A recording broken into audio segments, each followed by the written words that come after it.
जास्त वजन जर असलं कुणाचं तर त्याला कोणकोणते रोग होतात? सर्दी, खोकला, ताप जे काही आपल्याला होतं आणि मग आपण डॉक्टरकडे जातो, हे तितकंच नॉर्मल आहे. You are just seeking help. Mental health बद्दल काय सांगाल? किती इम्पॉर्टंट आहे तुमचं बॉडी चांगली राहण्यासाठी? हे रिसर्च मध्ये पण प्रूव्ह केलेलं आहे. रात्री उशिरापर्यंत एक्सटेन्सिव्ह कार्डिओ ऍक्टिव्हिटी केल्यामुळे पण झोप बिघडते, बिकॉज तुमच्यामध्ये सेरोटोनिन वाढतं. त्यांना तुम्ही एक डाएट प्लॅन काय द्याल? मी शक्यतो ऍडवाइस करते की गहू टाळावा. भाकरी खाऊ शकता पण ब्रेकफास्ट बरोबर चहा घेऊ नये. आणि अजून एक रामबाण उपाय मी आज सगळ्या प्रेक्षकांना सांगते. एक मिल्कशेक आहे, खूप साधा सोपा आहे. ज्यांना झोप करेक्ट करायची त्यांनी हा रोज घ्यायचा, पण डायबिटीस असलेल्यांनी घेऊ नये. कपल्स मध्ये फिजिकल रिलेशन नसणे याचा परिणाम तुमच्या हेल्थवर कसा होतो? आता आमचा जो 100 डेजचा evolve 100 mind body transformation programme येणार आहे, तर तो मी यासाठीच केला की अशा खूप साऱ्या महिला आहेत की ज्यांना या गायडन्सची गरज आहे. तो माझा आहे किंवा मी त्याची आहे. हे जे समाधान असतं, ही सिक्युरिटी आहे, ही सेफ्टी आहे, हे एकदा डेव्हलप झालं ना की देन सेक्शुअल रिलेशनशिप्स और sexual health it becomes a happiness. Protein, omega 3 याच्याने काय होणार आहे, त्या दोघांच्या मध्ये ना एक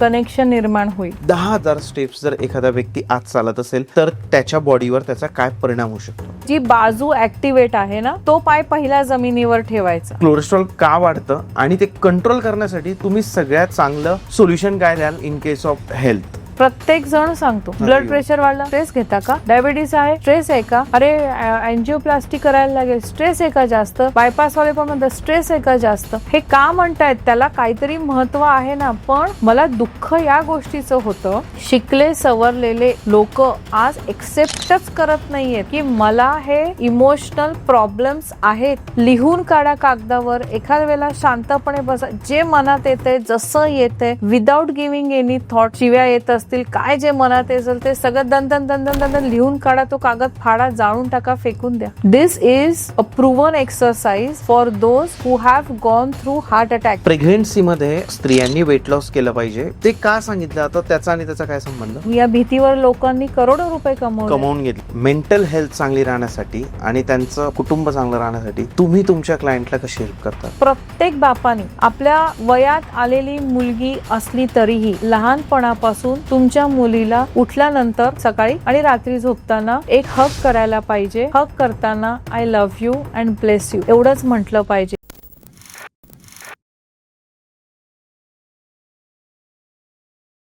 hello guys and welcome to banter with Chetan. मित्रांनो, आज आपल्या सोबत आहे doctor Rashmi Shah ma'am. Ma'am नमस्ते. थँक्यू. येस, तुमचं पुन्हा एकदा स्वागत आहे आपल्या चॅनलवर. थँक्यू. येस मित्रांनो, आजपर्यंत आपण मल्टिपल टॉपिकवर पॉडकास्ट करत आलो आहे. मॅम सोबत आपण न्यूट्रिशन या सब्जेक्टवर ऑलरेडी एक पॉडकास्ट केला आहे. वेट लॉस कसं करायचं यावर आपण पॉडकास्ट केला आहे. त्या पॉडकास्टमध्ये आपण फूड रिलेटेड जास्त गोष्टी बोलल्या. त्या या पॉडकास्टमध्ये पण आपण काय अन्न खाल्लं पाहिजे किंवा आपण कशी एक्सरसाइज केली पाहिजे यावर तर बोलणारच आहे. बट सगळ्यात इम्पॉर्टंट गोष्ट जी असते, जर तुमचा मूड चांगला आहे तर तुमचं कामात लक्ष लागतं. जर तुमचा मूड चांगला आहे तर तुमचं जेवायला लक्ष लागतं. आणि आधीचे लोक म्हणायचे की तुम्ही जेवण करत असताना तुमच्या डोक्यात जे विचार असतात तसं तुम्ही बनत जातात. त्यामुळे तुमची जी मेंटल हेल्थ आहे ही खूप इम्पॉर्टंट असते. त्यासोबतच तुमची physical relationship with your partner, या सगळ्या विषयांवर आपण बोलणार आहे आणि त्याचा तुमच्या माइंडवर, तुमच्या हेल्थवर काय परिणाम होतो हे आज आपल्याला मॅम समजावून सांगणार आहे. मॅम, तुमचं पुन्हा एकदा स्वागत आहे. Thank you so much. Yes ma'am, सगळ्यात पहिले मला तुम्हाला विचारायचं आहे की जास्त वजन जर असलं कुणाचं तर त्याला कोणकोणते रोग होतात? खूप मोठी लिस्ट आहे actually. But to begin with, जे लोकांना, सर्वसामान्य लोकांना माहिती आहेत ते डायबिटीस, ब्लड प्रेशर, थायरॉइड, महिलांमध्ये PCOS, एंडोमेट्रियोसिस, फायब्रॉइड्स, मेनोपॉजचे त्रास, खूप सारं आहे. पण मी असं म्हणेन की जाड लोक असले तरच त्यांना रोग असतात आणि जे बारीक आहेत म्हणून ते निरोगी आहेत, हे लेबलिंग ऍक्च्युअली चुकीचं आहे.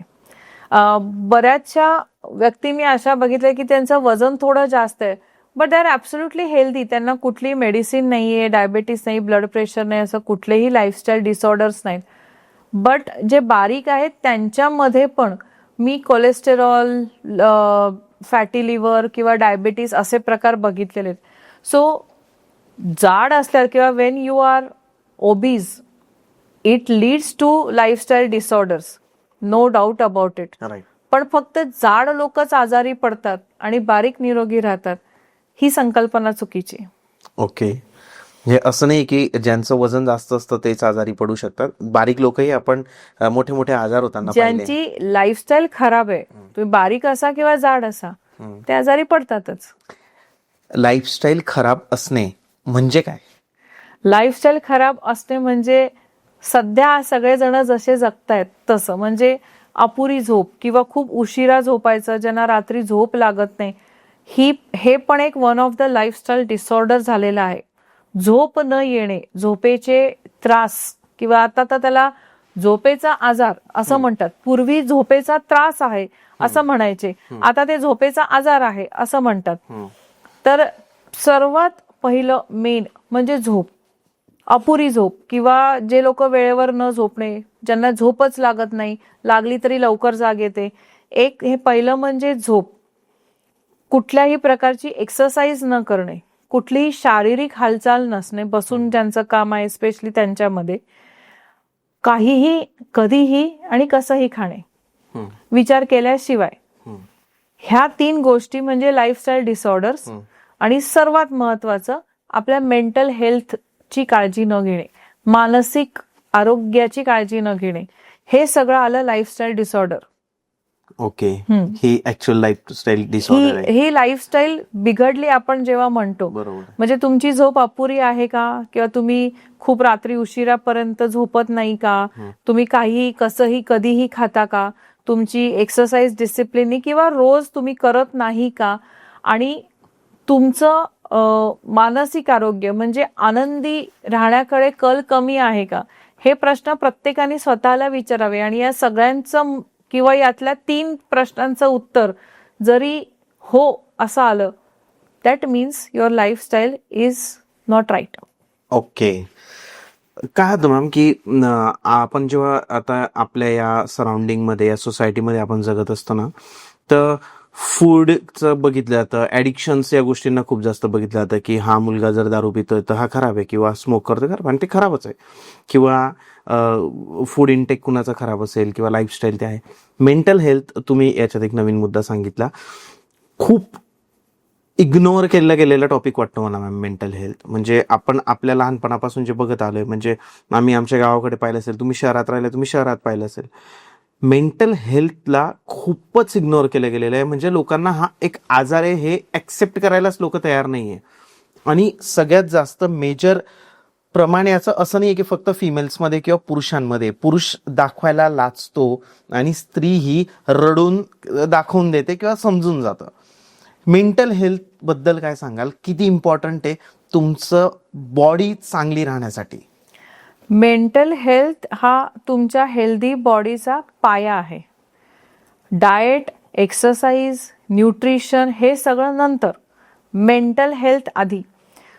जसं तुम्ही मला म्हटलात की आधी असं नव्हतं, त्याची कारणं वेगळी होती. आधीचं लाईफ या आपल्या आत्ताच्या लाईफपेक्षा थोडंसं सिम्पल होतं, सॉर्टेड होतं. एकत्र कुटुंब पद्धती होती, किंवा जे बोलण्यासाठी काका आहे, आत्या आहे, मावशी आहे, यांची मुलं, त्यांची मुलं, हा कझिन, तो कझिन, अशी गँग असायची. सुट्टीत सगळे भेटायचे, मग एकमेकांशी बोलायचो, डेली बेसिसवर गप्पा मारणे, रात्री जेवण झाली की सगळे कुठंतरी कोपऱ्यावर भेटा, गप्पा मारा. आता असं होत नाही. आता एक तर न्यूक्लिअर फॅमिली झालेली आहे, आणि न्यूक्लिअर फॅमिली जरी असली, समजा मी एखाद्या पुरुषाचं उदाहरण घेतलं, त्याला आपल्या मनातलं मी कुणाला का सांगू, हा पहिला तर मेल इगो त्याचा मध्ये येतो. बर, त्याला सांगायचं असेल किंवा तिला कुणाला सांगायचं असेल, तर फर्स्ट थिंग की मी या व्यक्तीला सांगितल्यानंतर ह्याची तेवढी सिक्रेसी राहणार आहे का, हा एक प्रश्न असतो.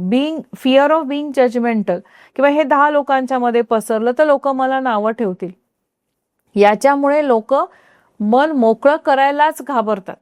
आता पुरुषांच्या बाबतीत जर मी बोलायला गेले तर त्यांना हा एक्सेप्टन्सच होत नाही की मला हा प्रॉब्लेम आहे.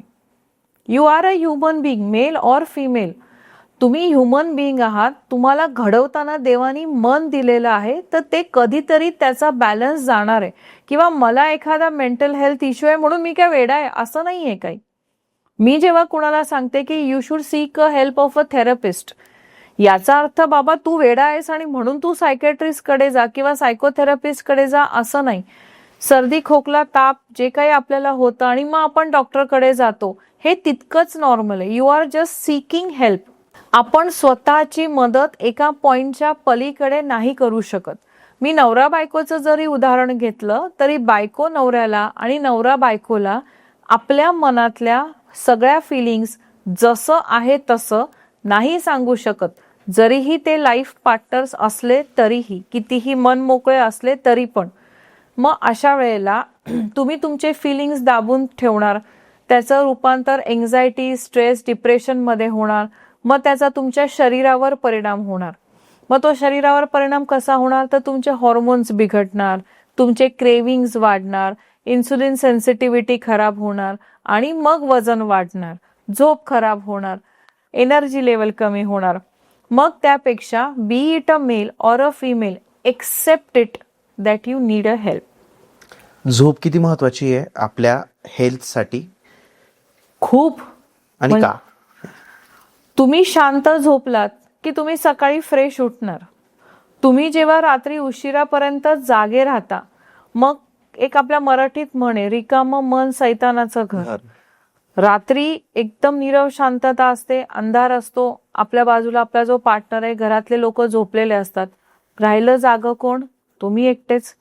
मग त्यावेळेला नको नको ते विचार मनात येतात, भीती कुठली तरी मनात घर करते. मग ही झोप न येण्याची कारणं काय आहेत ही आधी आपण शोधली पाहिजेत किंवा तसा निदान प्रयत्न केला पाहिजे. जर तुम्ही झोपला नाहीत व्यवस्थित तर तुमचं कॉर्टिसॉल हॉर्मोन, कॉर्टिसॉल म्हणजे स्ट्रेस हॉर्मोन, आपल्या शरीरात प्रत्येकाकडे हे जे स्ट्रेस हॉर्मोन आहे ते सिक्रिट होत राहतं. मग ते कॉर्टिसॉल सिक्रिट होण्याचं प्रमाण वाढतं. मग एकदा कॉर्टिसॉल वाढलं की त्याचं मॅनिफेस्टेशन कसं होतं? You start craving for sweet, spicy and चटपटा फूड. मग हे क्रेविंग्स इतके वाढतात की दे बिकम इररेझिस्टेबल. मग तुम्ही ते खा खा खा खा करता. त्याच्याच बरोबर लेप्टिन आणि ग्रेलिन हे 2 हॉर्मोन्स आहेत. म्हणजे एक हॉर्मोन आहे जे तुम्हाला भूक लागल्याचा संकेत देतं, दुसरं हॉर्मोन आहे ते पोट भरल्याचा संकेत देतं. याचा बॅलन्स बिघडला की भूक किती लागते आणि माझं पोट किती भरलंय याच्यातली सीमारेषाच तुमची गायब होते. म्हणजे झोप नाही लागली, कॉर्टिसॉल वाढलं, इन्सुलिनचं काम खराब झालं, लेप्टिन ग्रेलिनचं काम कमी झालं किंवा ते खराब झालं, तुमचे क्रेविंग्स वाढले. मग तुम्ही वडापाव खाणार, पाणीपुरी खाणार, तुम्हाला गोड खायची इच्छा होणार, आईस्क्रीम खाणार, मग तुमचं वजन वाढणार. वजन वाढलं की ते वजन वाढण्याचा परत गिल्ट येणार, त्या गिल्टनी परत स्ट्रेस वाढणार आणि मग परत कॉर्टिसॉल वाढणार. मग हे सगळं जे विषय सायकल आहे हे कुठंतरी हे चक्रव्यूह भेदलं पाहिजे ना. मग त्याच्यासाठी झोपलं पाहिजे. मग शांत झोप येण्यासाठीचे खूप उपाय आहेत. सांगा ना. मग पहिलं म्हणजे आपली आधी झोपेची वेळ ट्रॅक केली पाहिजे 1 आठवडा ऑनेस्टली. म्हणजे मी आज 1 वाजता झोप लागली का मी 2 वाजता झोपलो. आणि त्याच्यात सर्वात वाईट हे सांगायचंच राहिलं माझ्याकडून की सोशल मीडिया रात्री बघणे. मग काय बघणार? रील्स. मग रील्समध्ये तुम्ही काय बघणार? कोणीतरी आपले कपल्सचे रील टाकतं, तो असं हात असं धरणार, ती अशी गोल गोल फिरणार, तो ह्या डेस्टिनेशन त्या डेस्टिनेशनला. मग ती जर एखादी महिला बघत असेल तर ती काय म्हणणार? बघा हे लोक सगळे किती फिरायला जातात, आम्ही कुठे जातच नाही, हे आम्हाला कुठे नेतच नाही, बघावं तेव्हा झोपून राहिलेले असतात. मग तो बाजूला तो नवरा बिचारा शांत झोपला असेल ना तरी त्याच्यावर तो राग होतो. एखादा पुरुष रील बघणार, तो कुठल्या रील्स बघणार? फायनान्स, कार अशा. मग त्याला वाटणार अरे मग मी तर काहीच केलं नाहीये, माझं तर हे राहिलं. So you are creating that anxiety and fear, FOMO, fear of losing out और मिसिंग आउट. मग ही फिअर आणि ही एन्झायटी एकदा क्रिएट झाली की मग तुम्हाला शांतपणे लागणारी झोप पण लागत नाही. म्हणजे it is piling up to your cortisol secretion. Again we are coming to that one cycle only. म्हणून झोपायच्या आधी मोबाईल बघू नका. ते युव्ही रेसचा तुमच्या मेंदूवर, डोळ्यावर परिणाम होतो हा भाग आहेच, पण हा मेन परिणाम आहे. ओके. म्हणून ते बघणं टाळा. पुस्तकं वाचा. ओके. रात्री पुस्तकं वाचले पाहिजे. हो, का नाही. म्हणजे मी असं नाही म्हणत की तुम्ही रात्री झोपताना असं सेल्फ हेल्पची बुक्स वाचा, डोक्याला जड होईल असं काहीतरी वाचा, एखादी छानशी कथा असलेली कादंबरी वाचा, मासिकं वाचा, की जिथे तुम्हाला खूप बुद्धी लावायला लागत नाही. सेल्फ हेल्प बुक्स वाचायला प्रॉब्लेम नाहीये, पण ते बुक्स वाचले ना थोडे डोक्याला ते जड होतात, स्ट्रेस वाटतं आपल्याला की अरे हा, स्ट्रेस वाटतं. मग आपण हे करत नाही करत का? नाहीये, मग आपल्याला की हे मला करावं हे लागेल. होतंय का? हा, हा. मग बऱ्याच लोकांना मी म्हणजे माझ्या क्लायंट्सना मी हेच सांगते की रात्री झोपताना चांगली कादंबऱ्या, कथा असलेले किंवा असं एखादे विनोदी पुस्तकं वाचा. म्हणजे तर मी पु ल देशपांडेंची वाचते, मी आचार्य अत्रेंचं वाचते. मला छान वाटतं की खिल्ली हे माझं आवडतं पुस्तक आहे. हम्म. ते वाचलं ना की मी अशी स्वतःच हसते, माझं मन हलकं होतं, मला शांत वाटतं, मला छान वाटतं. हम्म. And then you sleep well because when you read something which makes you happy, मग तुमचे नर्व्स सगळ्या रिलॅक्स होतात, तुमची नर्वस सिस्टीम रिलॅक्स होते, यू फील काम. आणि झोपेचा अर्थ काय? यू फील रिलॅक्स, यू काम अँड देन यू स्लीप. मग तशी तुम्हाला झोप लागू शकते. तुम्ही उठता किती वाजता ह्याच्यावर तुमचा झोपेचा टाइम पण अवलंबून आहे. तुम्ही सकाळी अगदी 9, 10, 11 वाजता जर उठत असाल तर तुम्हाला रात्री झोप लागणार नाही.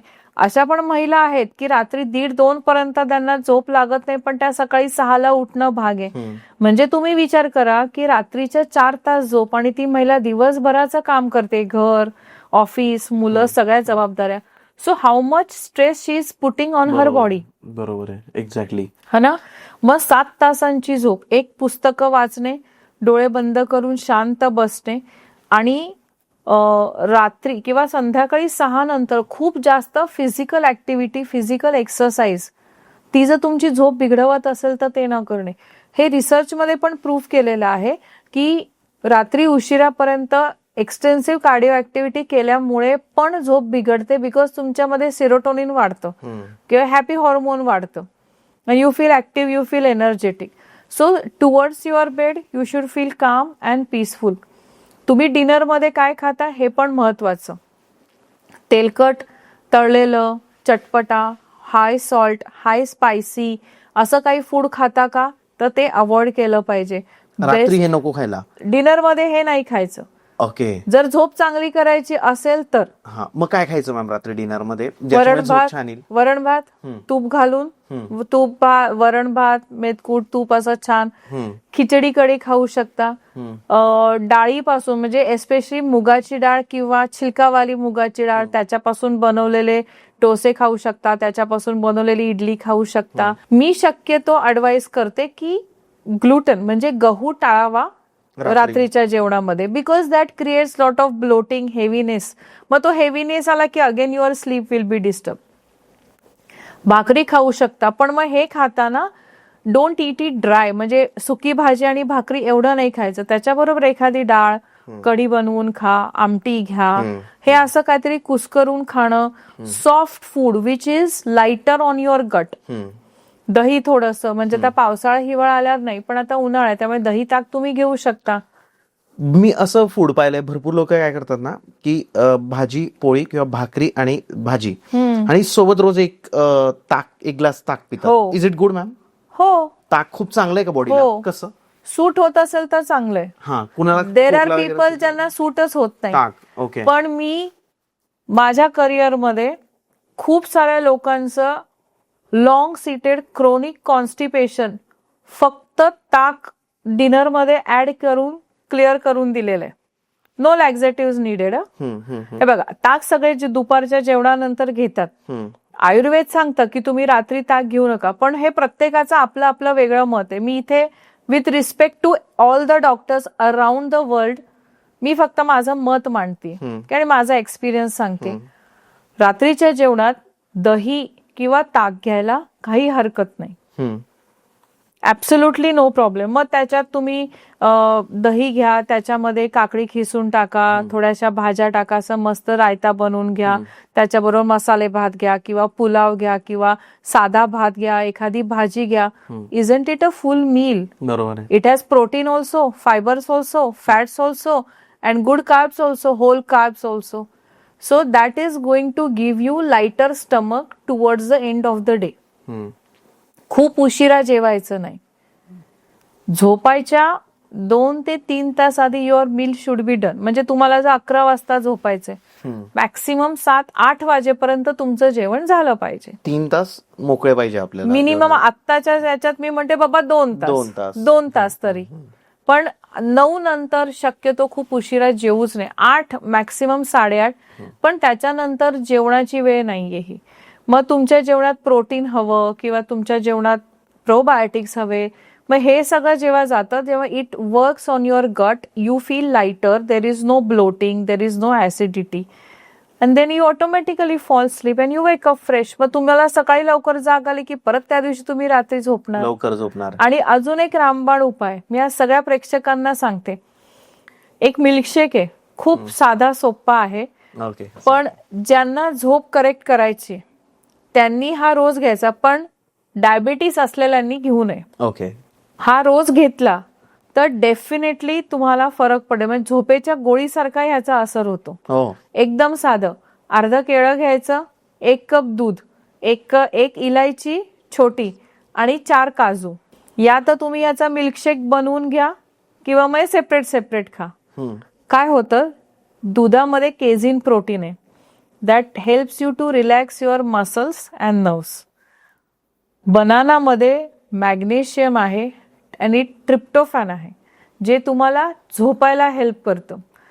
इलायची जे तुम्हाला डिब्लोट व्हायला हेल्प करते. त्यामुळे पोट असं फुगून वगैरे येणं ज्यांना त्रास होतो त्यांना त्या इलायचीमुळे हेल्प होते. काजूमुळे पण झोप यायला हेल्प होते. हा कॉम्बिनेशनचा जर मिल्कशेक 21 दिवस घ्या, तुम्हाला खूप शांत झोप लागेल आणि झोपेचे त्रास कमी होतील. पण जर तुम्ही कुठल्या स्पेसिफिक डाएट प्लॅनवर असाल तर तुमच्या तज्ञांशी आधी बोलून घ्या. डायबेटिक असाल तर हे काही घ्यायचं नाहीये. सरळ डिस्क्लेमर दिले मॅमनी. परफेक्ट. पण ह्याच्यानी झोपेचे त्रास खूप खूप खूप खूप कमी होतात. ओके. मसल्स रिलॅक्स होतात, नर्व्स रिलॅक्स होतात. तुम्हाला स्वतःला काम डाऊन वाटायला लागतं. बरेच जणांना डिनर जात नाही किंवा डिनरमध्ये खूप जास्त खात नाही. हे असं एकदम छान थंड मिल्कशेक सारखं करून घेतलं, यू फील सो गुड. एक तर त्याचं ते थंड टेम्परेचर, स्वीटनेस, त्याच्यामुळे you feel good, you sleep well. जेवणानंतर घ्यायचं का मॅम? झोपेच्या 1 तास आधी. ओके. ओके. तुम्ही असं सांगितलं की तूप टाकून वरण भात खायचा. हो. काही लोक असे म्हणतात की तूप जास्त खाल्लं, तूप तेल असं बोलतात लोक, तर मग कोलेस्ट्रॉल वाढतं. हे खरं आहे का मॅम? वजन, कोलेस्टेरॉल, डायबिटीस, ब्लड प्रेशर किंवा जगातला कुठलाही रोग कुठल्याही एका फूडनी होत नाही. It's a total food integration. Okay. म्हणजे तुम्ही असं म्हणतात की मी तूप बंद केलं की मी बारीक होईन किंवा मी तेल बंद केलं की मी बारीक होईन, मी साखर बंद केली मग मी लगेच बारीक होईन, असं नाही होत. मग तुम्ही साखर बंद करणार आणि 4 वडापाव रोज खाणार, तुम्ही कसे बारीक होणार? Right. It's a food integration. तेल आणि तूप हे प्रमाणात प्रत्येकाने खाल्लंच पाहिजे. ते तुमच्या हाडांना वंगण आहे. वंगण म्हणजे लुब्रिकेशन. तर तुमच्या हाडांसाठी, सांध्यांसाठी ते खूप आवश्यक आहे. दिवसातून 3 ते 4 टीस्पून घी आणि एका सर्विंगला, म्हणजे मी माझं स्वतःचं 1 सर्विंग करत असेल फूडचं, 10 ml oil is more than enough. Okay. बस हे एक प्रमाण लक्षात ठेवायचं. म्हणजे मग तुम्ही तळलेलं वगैरे कधी खायची इच्छा झाली, महिन्यातून एकदा जरूर खावं. पण मग त्याचा अति नाही करायचं. अति सर्वत्र वर्जते, हे आपल्याकडे पण सांगितलेलं. कुठल्याही प्रकारचा अति नका करू. हेल्दी फूडचं पण अति करू नका, अनहेल्दीचं पण अति करू नका. प्रमाण आणि बॅलन्स हे साधलं की सगळं सोपं आहे. वजन पण कमी होतं आणि इथे पण सोपं होतं ना, मेंटली पण सगळं सोपं होतं. बरोबर आहे. आपण झोपेवर बोललो, त्याच्यानंतर फूडचा थोडा बोललो, फूडवर आपण परत येऊ. असं बघितलं जातं, म्हणजे जर आपण पूर्ण इंडियाचा विचार केला तर physical relationship with your partner, म्हणजे जो सेक्शुअल वेलनेसचा एक पार्ट येतो, ते आपल्याकडे खूप इग्नोर झालेला पार्ट आहे हा पण एक. जसं मेंटल हेल्थ किंवा हे, तर भरपूर असे कपल्स आहे, म्हणजे मी काही पॉडकास्ट ऐकले चॅनल्सचे, तर त्याच्यात असं बोलत होते की आमच्याकडे जे क्लायंट येतात त्यांच्यात 1-2 वर्ष रिलेशन राहिलेलं नसतं. आणि मग त्याचा परिणाम जो आहे, म्हणजे कपल्समध्ये फिजिकल रिलेशन नसणे, याचा परिणाम तुमच्या हेल्थवर कसा होतो? हा ऍक्च्युली ह्याच्यावर एक अख्खा पॉडकास्ट होईल. ओके. इतका मोठा ओके, प्रश्न आहे हा. ओके. सी, पहिलं म्हणजे जे लोक आता हा पॉडकास्ट ऐकतायत, सेक्शुअल हेल्थवर बोलतोय आपण, तर त्यांनी असं हे मुळीच समजू नये की हे लोक काहीतरी वल्गर बोलतायत. बरोबर. It is a science. It is a part of your health.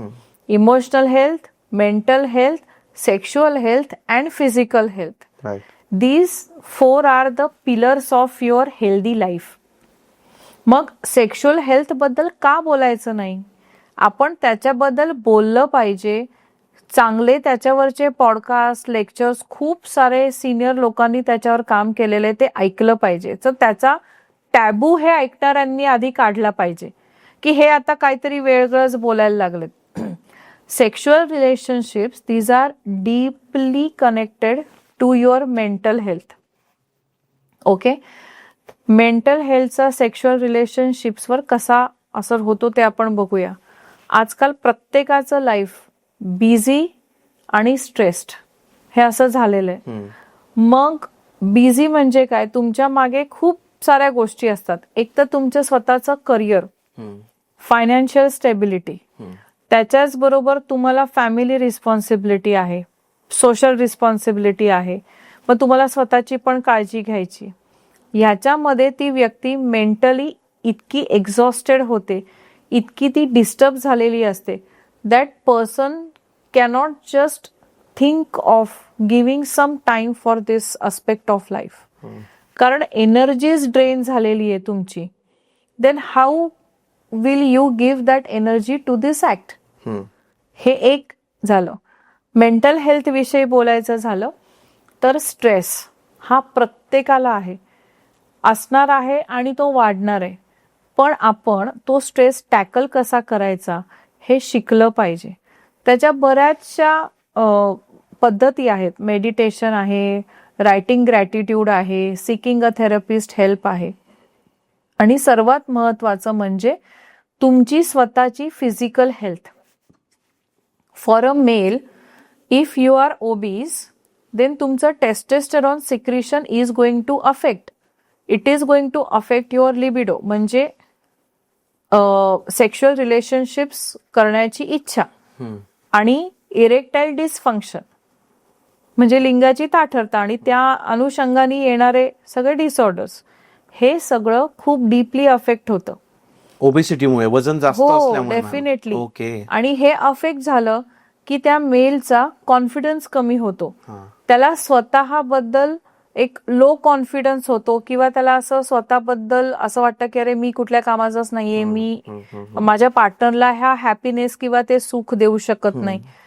Same thing happens with female also. आणि हे body shaming is a big part of it. Right. म्हणजे माझा बॉडी शेप चांगला नाहीये, किंवा मला हे आहे त्याच्यामुळे हे होत नाही. And male goes into a shell. He will not discuss this with anyone. Right. Correct, correct. On the contrary, फिमेलला पण हे प्रॉब्लेम असतात. सेल्फ क्रिटिसिझम आहे, बॉडी शेमिंग आहे, कोणीतरी काहीतरी कमेंट पास केलेली असते, त्याच्यामुळे होणारे हे सगळे मेंटल इफेक्ट जो होतो. ओबेसिटीमुळे तुमचे हॉर्मोन्स इम्बॅलन्स होतात, इस्ट्रोजेनचं सिक्रिशन खराब होतं, तुमचं सिरोटोनिन, डोपामाइन म्हणजे हॅपी हॉर्मोन रिलीज होत नाही. मग तुम्ही या ऍक्टमध्ये एकमेकांच्या सोबत इन्व्हॉल्व कसे होणार? म्हणून health is most important part of sexual relationships or sexual health. म्हणून जर कोणी पार्टनर्स, कोणी कपल, मेल फिमेल हा पॉडकास्ट बघत असतील तर स्वतःला कमी लेखायचं बंद करा. It is a phase. हा फेज प्रत्येक कपलच्या, प्रत्येक मेल फिमेलच्या आयुष्यात येतो.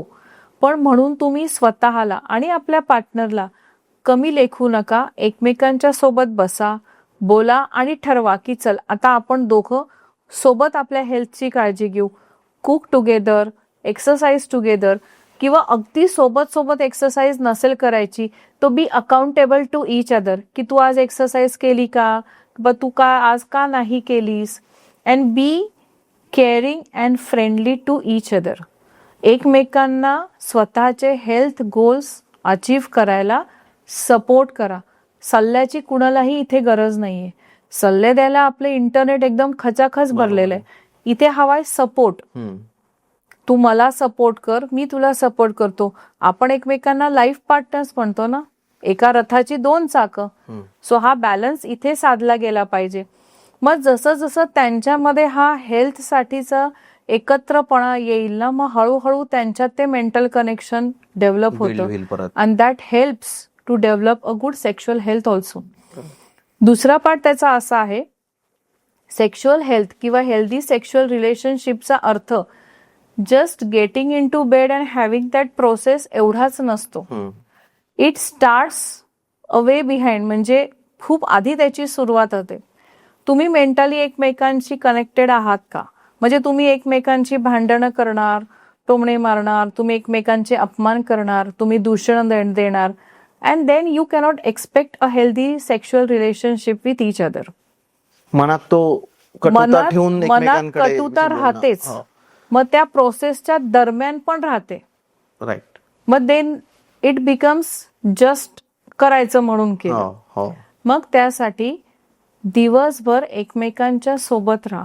सुट्टीचा दिवस निवडा. ओझरते होणारे एकमेकांचे स्पर्श, एकमेकांच्या सोबत बसणं, हातात हात घेऊन बसणं, just a cuddle, just a hug, एकमेकांशी साध्या अगदी गॉसिप करा, गप्पा मारा. मुलं, फॅमिली ह्यांच्याविषयी बोलू नका, पण साध्या अशा रॅन्डम टॉपिक्सवर बोला. चहा घ्यायला बसा एकमेकांच्या सोबत. ती कुकिंग करते, तुम्ही काहीतरी जाऊन तिला आजूबाजूला हेल्प करा. Spend some simple time with each other. याच्याने काय होणार आहे, त्या दोघांच्या मध्ये ना एक कनेक्शन निर्माण होईल. तो माझा आहे किंवा मी त्याची आहे, हे जे समाधान असतं, ही सिक्युरिटी आहे, ही सेफ्टी आहे, हे एकदा डेव्हलप झालं ना की देन सेक्शुअल रिलेशनशिप्स और sexual health it becomes a happiness. And finally it is a happiness. त्याचं एंड गोल इज हॅपीनेस. ते समाधान आणि त्याच्यातून मिळणारा आनंद हा महत्वाचा आहे. मग त्यासाठी प्रत्येक कपलला मी हे सांगेन की स्वतःच्या हेल्थकडे आधी लक्ष द्या. समजा तुमच्या लाईफमध्ये असं झालंही असेल की 1 वर्ष 1.5 वर्ष तुमच्यामध्ये रिलेशन झाले नसतील. सगळ्यांना हे समजतं, नवऱ्याला आणि बायकोला पण, की अरे आपल्यात हे फिजिकल रिलेशनशिप्स आता नाहीयेत, पण कुठेतरी ती इच्छा कमी झालेली असते.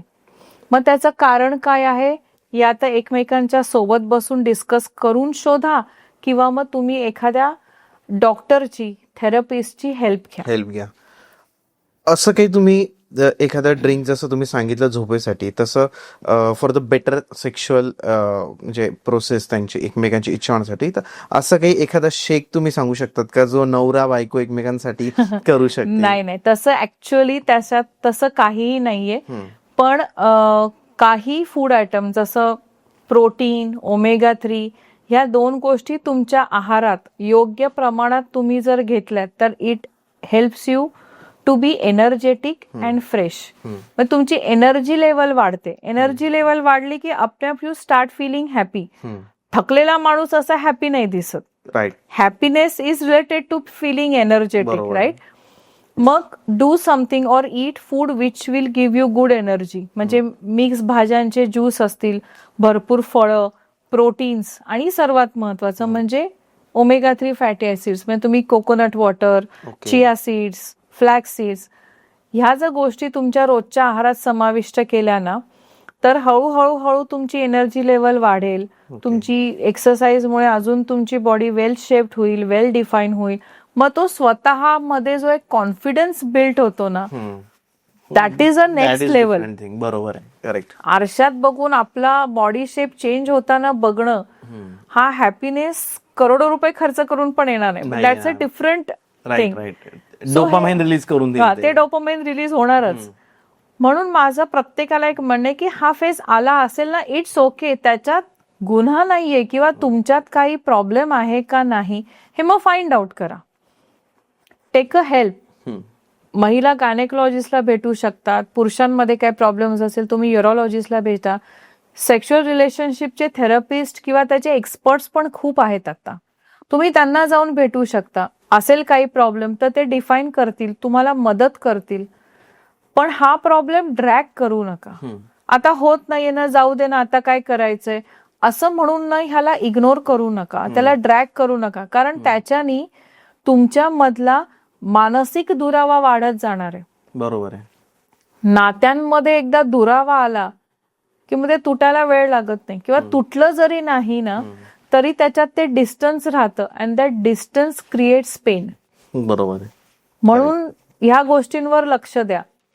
एकमेकांशी बोला. एकमेकांशी बोलायला सुरुवातीला ऑकवर्ड होत असेल तर एखादा कोणीतरी सेन्सिबल फ्रेंड असेल, कोणीतरी तुमच्या जवळच असेल, त्यांच्याशी बोला. आणि तेही नको असेल, बिकॉज या गोष्टी खूप नाजूक असतात. पसरल्या तर ते तुमचं पसरलं जाणं, किंवा मग असं वाटणारे लोक जज करतात का आपल्याला. खूप सेन्सिटिव्ह विषय आहे, सेन्सिटिव्ह टॉपिक आहे. मग त्याच्यापेक्षा बेस्ट ना तुम्ही डॉक्टरांनाच जाऊन भेटा. बरोबर आहे. मग ते तुम्हाला आता उलट चांगली मदत करू शकतील. वेट लॉस होण्यासाठी, मेंटल हेल्थ चांगली राहण्यासाठी आणि त्यांचं कुटुंब चांगलं राहण्यासाठी तुम्ही तुमच्या क्लायंटला कशी हेल्प करतात? माझ्या क्लायंटला मी सर्वात पहिलं सांगते की सर्वात आधी start healing your self emotionally. वर्षानुवर्ष तुमच्या अशा काहीतरी निगेटिव्ह इमोशन्स तुमच्यामध्ये दडलेल्या असतात, त्या सप्रेस झालेल्या असतात. एन्झायटी, स्ट्रेस, डिप्रेशन त्याच्यानेच जन्माला येतं. म्हणजे काही पूर्वी किंवा बऱ्याच कुटुंबांमध्ये जास्त बोलायचं नाही मुलींनी. आम्ही सांगतो ते ऐका, किंवा मुलांनाही असं होतं, वडील सांगतील तो फायनल वर्ड, तुम्ही बोलायचं नाही. मग ह्याचा अर्थ जेव्हा ते मूल घरच्या मोठ्यांचं सतत ऐकत ऐकत ऐकत जातं, फॉलो करतं, पण याचा अर्थ त्याला त्याचे फिलिंग्सच नाहीत असा होतच नाही. बरोबर आहे. एक स्टेज तुमच्या लाईफमध्ये येते की यू कांट जस्ट टॉलरेट, आणि मग त्याचा असा स्फोट होतो. मग तो एक तर चिडचिड, फ्रस्ट्रेशन, किंवा अजून काहीतरी. काही लोक दे टर्न टुवर्ड्स ॲडिक्शन्स. मग पहिलं म्हणजे इमोशनल हिलिंग. त्याची पहिली स्टेप असते being thankful to what you have. आमच्याकडे काही नाही, आमच्याकडे काही नाही, हिच्याकडे हे आहे ते आहे असं म्हणणाऱ्या लोकांना जेव्हा मी काउन्सिलिंग मध्ये डीप डाऊन विचारत जाते, and I make them write those gratitude in front of me, and they start writing it. आणि मग एंड ऑफ दॅट ऍक्टिव्हिटी त्यांना कळतं की अरे माझ्याकडे तर हे सगळं आहे. So writing gratitude is a first step. Venting out your emotions either by writing or by talking to someone. And हिलिंगचा अर्थ की जे आहेत निगेटिव्ह इमोशन्स त्याला एक पॉझिटिव्ह वे आपण देऊ शकतो का. निगेटिव्ह इमोशन्सला कॉन्शियसली, अवेअरनेसनी वाईप आउट करून त्याच्या जागी आपण पॉझिटिव्हली थिंक करू शकतो का. Past has gone, don't think about it. ते थिंक करून त्याचा उपयोग काहीच नाहीये. म्हणजे एखाद्या ठिकाणी कचरा साठला, सगळं ते नाल्यासारखं झालं तर इट स्मेल्स, इट स्टिंग्स, त्याला आपण गटर म्हणतो. पण पाणी असं खळाळतं असेल, धबधबा आहे, that gives you peaceful and that gives you happiness. That makes you peaceful and gives you happiness. So तुम्हाला तुमच्या मनाचं, इमोशन्सचा खळाळता झरा करायचा आहे, गटर करायचं आहे, it's your choice. Help available आहे मार्केटमध्ये. हेल्प नाहीये किंवा मला कोण हेल्प करेल, आता मी काय करू, हे असं घरी विचार करत बसणाऱ्यांना कोणी हेल्प करू शकत नाही. Find out a person who can help you and implement. Information सगळ्यांच्याकडे आहे, तुमच्याकडे पण आहे, माझ्याकडे पण आहे. एक्झिक्युशन कुठे आहे? तेच होतं. कारण आता काय होतं की सोसायटीमध्ये आपण जेव्हा राहतो, आता मी माझ्या सोसायटीत राहतो, तर काय होतं की मलाही वाटतं सकाळी वॉकला गेलं पाहिजे, जिम लावली पाहिजे, बट आहे ना की मग असं वाटतं की सोबत एखादा फ्रेंड पाहिजे. मग आता मी उठेल सकाळी, मग तो पण त्याला सवय नसते. तुम्ही एकटं जेव्हा डिपेंडन्सी येते मग ती गोष्ट होतच नाही. बट एक आमचा फ्रेंड आहे सोसायटीमध्ये, अविनाश, आणि आम्ही तो he is a gym freak, तो खूप जास्त डाएट फॉलो करतो, हे सगळ्या गोष्टी करतो आणि क्लोज फ्रेंड एकदम. तर मग आता काय झालं ना की आम्ही त्याला बघून किंवा त्याच्या सोबत त्या गोष्टी स्टार्ट केल्या. आम्हाला तो खूप जवळ मीडिएटर मिळाला, गुरु मिळाला आम्हाला. पण लोकांनी जर असं तुम्हाला जर कॉन्टॅक्ट केला तर तुम्ही त्यांना in case of food, in case of exercise, in case of mental health सगळीकडे हेल्प करू शकता. त्याच्यासाठी ना मी ग्रुप प्रोग्राम घेते. ओके. म्हणजे मी पर्सनली पण काउन्सिलिंग करते, कन्सल्टिंग करते, पण हे ग्रुप प्रोग्राम ना दे आर दिल के करीब. ओके. ग्रुप प्रोग्राम मध्ये काय होतं, जसं तुम्ही सांगितलं की प्रत्येकालाच असा फिटनेस फ्रीक मित्र किंवा मैत्रीण मिळेलच असं नाहीये. मग माझ्याकडे ग्रुप प्रोग्राम मध्ये ज्या लेडीज जॉईन होतात they are from across the world. म्हणजे कोणी ऑस्ट्रेलिया आहे, US आहे, UK, all are Indian origin. इंडियातून कुठून कुठून लेडीज असतात. They all gather in one group. मग त्या ऑटोमॅटिकली एकमेकींना मोटिवेट करत राहतात. मी तर असतेच. मग आम्ही त्या ग्रुप ऍक्टिव्हिटीज घेतो. म्हणजे आता आमचा जो 100 डेजचा evolve 100 mind body transformation programme येणार आहे, तर तो मी यासाठीच केला की अशा खूप साऱ्या महिला आहेत की ज्यांना या गायडन्सची गरज आहे, पण त्यांना हे एकटं पण नाही करायचंय. दे are not that self motivated. म्हणून हा ग्रुप प्रोग्राम. मग त्याच्यात एव्हरी वीक लाईव्ह सेशन्स घ्यायचे. सगळ्या अशा स्क्रीनवर एकत्र असतात. ही ती त्याची उडवते, ती त्याची उडवते. मग त्या एकमेकींची पण गप्पा मारतात, आम्ही गप्पा मारतो. ग्रुपवर एव्हरीडे आमचे अपडेट्स असतात की अरे मग एखादी कोणीतरी लंचमध्ये काहीतरी डाएट प्लॅनचं पिक्चर टाकते, मग दुसरीला वाटतं अरे मग मी पण टाकते. कोणीतरी वर्कआउट सेल्फी टाकतं. मग अशा पद्धतीने आम्ही त्यांना एक प्लॅटफॉर्म देतो of people who are totally non-judgmental and they all are like-minded. They all are here in this group with one goal for a mind body transformation. प्रत्येकीला वजन कमी करायचंय, प्रत्येकीला स्वतःचं मेंटल इमोशनल हिलिंग करायचंय. That's why she is here. So automatically she is not going to जज someone else, कारण ती पण त्याच अवस्थेत आहे, समोरची पण त्याच अवस्थेत आहे. मग या अशा वेगवेगळ्या ठिकाणून महिला एकत्र येतात आणि त्या ग्रुप प्रोग्राम मध्ये आम्ही इतकी मजा करतो. आत्ताच एक ग्रुप प्रोग्राम आमचा झाला. सो पीपल आर लाईक अरे मॅम खूप मजा येते, आम्ही मिस करू हा प्रोग्राम. म्हणून आम्ही असे हे ग्रुप प्रोग्राम करतो. कारण कसं आहे ना, न्यूक्लिअर फॅमिलीमुळे आणि फिअर ऑफ बिंग जजमेंटल ह्याच्यामुळे ना लोक जास्त ऍक्टिव्ह पडलीत. वॉकला जायला कोणीतरी कंपॅनियन मिळेल ते काय फार अवघड नाहीये. पण मग ते काय विचार करतात, अरे मी वॉकला जाईन, मला त्याच्या स्पीड मॅच करता येईल का, मला त्याच्या एवढं चालता येईल का, मी एवढी ती टेकडी चालू शकेल का, जर मला त्याच्या एवढं किंवा तिच्या एवढं जमलं नाही तर देन शी विल जज मी. मग नको. त्यापेक्षा गोष्ट किती साधी आहे, एकदम सिम्पल. वॉक करायचंय, फक्त वॉक करायचंय. पण तुम्ही किती विचारांचं मंथन करताय की मला जमेल का, मी करेन का, मला त्याच्या एवढं जमेल का.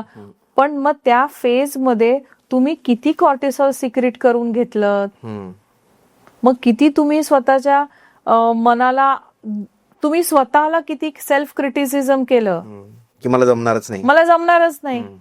ती पहिली स्टेपच नाही येणार, पहिली स्टेपच येणार नाही. मग मी काय सांगते, याच्यासाठी पण एक सोपा उपाय. जे आत्ता एकटेत ग्रुप प्रोग्राम मध्ये आमच्या येणार असाल, यू आर वेलकम ऑलवेज. त्यांना स्वतःच एकटं वॉक करायचंय. मराठी, हिंदी, इंग्लिश ज्या भाषेच्या गोष्टी तुम्हाला ऐकायला आवडत असतील, युट्यूबवर अशा भरपूर फॅमिलीजच्या गोष्टी, कादंबऱ्यांच्या ऑडिओ ट्रॅक्स आहेत. इयरपॉड्स किंवा हेडफोन्स सगळ्यांच्याकडे लावा, गो फॉर अ वॉक. काहीतरी ऐकत जाता ना तुम्ही, म्हणजे तुमच्या मनातले ते विचार निघून जातात, विचार निगेटिव्ह, आणि you are out of that fear की कोणीतरी मला जज करेल. आणि you are walking, you are exercising and you are mentally calm. कारण तुम्ही त्या गोष्टीत इन्व्हॉल्व्ह होता. मग तुमचे स्वतःचे स्ट्रेस ते थोड्या वेळासाठी का होईना ते बाजूला राहतं. म्हणजे हा एक एकदम चांगला उपाय होऊ शकतो. म्हणजे कुणाची तरी वाट बघत बसा, बाबा तो मला जज करेल का, तो पळत पळत चढतो, मला चालता पण येत नाही. आणि वॉक किंवा कुठली पण एक्सरसाइज जेव्हा सुरू करताना, ऑलरेडी करत असाल तर नो वरीज, पण नवीन सुरू करत असाल किंवा खूप दिवसांनी काही केलं नसेल, स्टार्ट विथ 10 मिनिट्स ओनली. फक्त 10 मिनिटं तरी चाला. अरे खूप झालं. किंवा एकदम त्याच्यापेक्षाही सोपं मी असं सांगते, 1000 स्टेप्स चाला. किती मिनिटं लागतात, 15 मिनिटं फक्त. ठीक आहे, स्वतःला सांगायचं हा आठवडा मी फक्त 1000 स्टेप्स चालणार आहे. एक गोल अचिवेबल आहे. 15 मिनिटं कोणीही कसंही कुठेही काढू शकतं. ऑब्विसली डोक्यात त्याचा स्ट्रेस होत नाही, लोड होत नाही. पण अननोईंगली तुम्ही ते 15 मिनिटाचे अर्धा तास कधी होतात तुम्हाला तुमचंच कळत नाही. बरोबर. 10,000 स्टेप्सचं खूप क्रेझी मॅम आजकाल. कारण ऍपवर पण असतं की 10,000 स्टेप्स कम्प्लीट झाल्या की मग मजा आहे, म्हणजे चांगलं आहे, मग काहीच करायची गरज नाही. 10,000 स्टेप्स जर एखादा व्यक्ती आज चालत असेल तर त्याच्या बॉडीवर त्याचा काय परिणाम होऊ शकतो? सर्वात पहिलं म्हणजे त्याची कार्डियाक हेल्थ चांगली होते. ओके, ब्लड प्रेशर आणि डायबिटीस असेल ना तर त्यांना पण हेल्प होते. स्किन, केस, हॉर्मोन्स, डायजेशनचे इश्यूज, PCOS, ह्या सगळ्याला 10,000 स्टेप्स चालल्याने फायदा होतो आणि होतोच. पण आज मी सुरुवात केली ना, मी 10,000 स्टेप्स आहे असं नका ना करू. मग ते करायला जातात पहिल्याच दिवशी 10,000 स्टेप्स कसं चालणार तुम्ही? मग ते होत नाही, 4 दिवसात पण होत नाही. जाऊ दे, मला काही जमतच नाही, मी कशाला काय करू, असं पण जमत नाही, तसं पण जमत नाही. Then you yourself make you a failure. You start and you fail. असं नाही करायचं. म्हणजे मी असं म्हणेन की गॅरंटीड प्रश्नपत्रिका पाहिजे आपल्याकडे. म्हणजे कसं 15 मिनिटं मी चालू शकते. जर मी आज सुरुवात केली 15 मिनिटं कोणीही चालू शकतं. कशाला टेकडी बिकडी चढायला जायचं? चाला ना, तुमच्या इथे चाला, सोसायटीत चाला. खूप झालं. महिलांसाठी अजून रामबाण उपाय. अर्धा तास चालायचंय, मजा घेऊन चालायचंय, शॉपिंग मॉल मध्ये जा. ओके. पाहिजे ते ड्रेस घाला, कम्फर्टेबल स्नीकर्स घाला तुमचे आणि जा शॉपिंग मॉल मध्ये. किती मजा येते ना, वेगवेगळे ड्रेसेस बघायचे, नवीन नवीन दुकानात काय आम्हाला बघायचं. सजाविल ना मॅम पण ती. मग तुम्ही नाही ना जायचं सोबत. ओके. तुम्ही सोबतच नाही जायचं, कुठेतरी वॉकच करायचंय का नाही, मग तुम्ही शॉपिंग मॉल मध्ये वॉक करा. म्हणजे तिथे प्रत्येक महिलेचा तो आनंदाचा ठिकाण, आनंदाची जागा. खूप न जाणो तिथे एखादा ड्रेस बघितल्यावर तिला असं वाटेल की मला या ड्रेसमध्ये फिट व्हायचंय पुढच्या 2 महिन्यात किंवा 3 महिन्यात. That might become a motivation for her. 4 दिवस गार्डन मध्ये चालून कंटाळा आला, मॉल मध्ये जायचं, मॉल मध्ये चालायचं. स्टेप्स तर पूर्ण होत आहेत ना. हा, पण मॉल मध्ये जाऊन मग तिकडचं फूड मॉल मध्ये नका लगेच वरती. हा, मग तिथे नाही जायचं, मग ते घरी यायचं. So this is something. उपाय खूप आहेत, पण आपण ना काय करतो, we are just thinking about problems. Think about solutions. Way is on the way. मग ते सोल्युशन्सचा विचार करा, मग ते मिळतात. बरोबर. दिवसाची सुरुवात होते ना मॅम, तर I want you to tell people की त्यांचं फूड कसं हवं, काय हवं, start to end of the day weight loss साठी. प्रॉपर आता कुणाला असं फील होतंय की ओबेसिटी आहे, किंवा जसं आपण बोललो की because of obesity sexual problem येतात, मेंटल हेल्थचे प्रॉब्लेम येतात, ज्यांचं वजन वाढलेलं आहे. बट त्यांना तुम्ही एक डाएट प्लॅन काय द्याल? आय नो की ते इतकं इझी नाही आहे, प्रत्येकाची बॉडी बघून आपण डाएट प्लॅन देतो त्यांना. म्हणजे तुम्ही त्यांचं पूर्ण चेक करूनच तुम्ही डाएट प्लॅन देत असतात, किंवा एक्सरसाइज पण तुम्ही त्यांना तशाच देत असतात. पण एक जनरलाइज डाएट प्लॅन द्या. त्याला आपण एक हेल्दी इटिंग रुटीन म्हणूया. ओके. आणि मी आता ते करेक्शन वेनी सांगते, सोपे उपाय सांगते. सकाळी उठून बेडमध्ये लोळत मोबाईल नाही बघायचा. बऱ्याच जणांना जाग आलेली असते, मग ते जाग आली ना असं करत बसतात. ते नाही करायचं. जाग आली, उठा, 5 मिनिटं डोळे बंद करून शांतपणे बेडवर बसा. शांतपणे, काही विचार करू नका, काही नाही, फक्त 5 मिनिटं. त्याच्यानंतर मला माझ्या एक गुरुजींना मी भेटले होते बऱ्याच दिवसांपूर्वी. त्यांनी मला सांगितलं होतं की उठल्यानंतर जमिनीवर पाय ठेवायच्या आधी तुमची कुठली नाडी जागृत म्हणजे ऍक्टिवेट आहे त्यावेळेला. मला याचं खूप ज्ञान नाहीये, पण त्यांनी मला सांगितलं होतं हे तू कर. मी फार प्रश्न नाही विचारले, पण मी करते. एवढं करून बघितलं की कुठली बाजू तुमची जास्त ऍक्टिवेट आहे, त्या नाड्या जास्त हवा येते. त्याचं नाड्यांचं पण नाव आहे, मला फार स्वरविज्ञान मधला पार्ट आहे, स्वरविज्ञानचा हा पार्ट आहे. आणि जिथून जी नाडी ऍक्टिवेट, जी बाजू ऍक्टिवेट आहे ना, तो पाय पहिला जमिनीवर ठेवायचा. ओके. आता मी त्यांना विचारलं होतं गुरुजींना असं का, तर ते म्हणे तू विचार करू नको, ह्याचं शोधू नको, मी तुला नंतर सांगेन हे का करायचं ते. सो ते करू शकतो. त्याच्यानंतर तुमचं रेग्युलर रुटीन, ब्रश करा, फ्रेशन अप व्हा, then sit and drink water. Drinking water should be a ritual.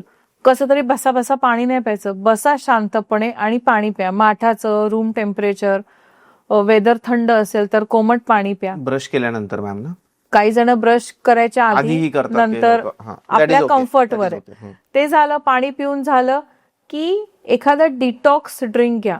मग तुम्ही एकदम साधं रात्री तुम्ही जिरे, ओवा, धने, बडीशेप 4 गोष्टी भिजवून ठेवायच्या, सकाळी ते उकळून गाळून पिऊन घ्यायचं. याच्याने तुमचा मेटाबॉलिझम फास्ट व्हायला मदत होते. तुम्हाला गॅसेस असेल, ब्लोटिंग असेल, ऍसिडिटी असेल तर ते कमी व्हायला मदत होते आणि पोट साफ होऊन जातं. देन कम्स अ टाइम, इधर तुम्ही जर सकाळी वर्कआउट करणार असाल तर तुम्ही वर्कआउटच्या आधी 2 बदाम, एखादा खजूर, वॉलनट असं खा. तुम्हाला सूट होत असेल तर 1 कप ब्लॅक कॉफी किंवा बिनसाखरेचा चहा घ्यायचा असेल तर तो घ्या. जनरली मी कुणाला सांगत नाही की तुम्ही उपाशी पोटी चहा घ्या, बट लेटली मी माझ्या जेवढ्या क्लायंट्सचं बघितलेलं आहे ते just can't live without tea. मला जमतच नाही. म्हणजे अगदी इतक्यांदा सांगून आणि सरप्राइझिंगली त्यांना त्याचा त्रास नाही होत.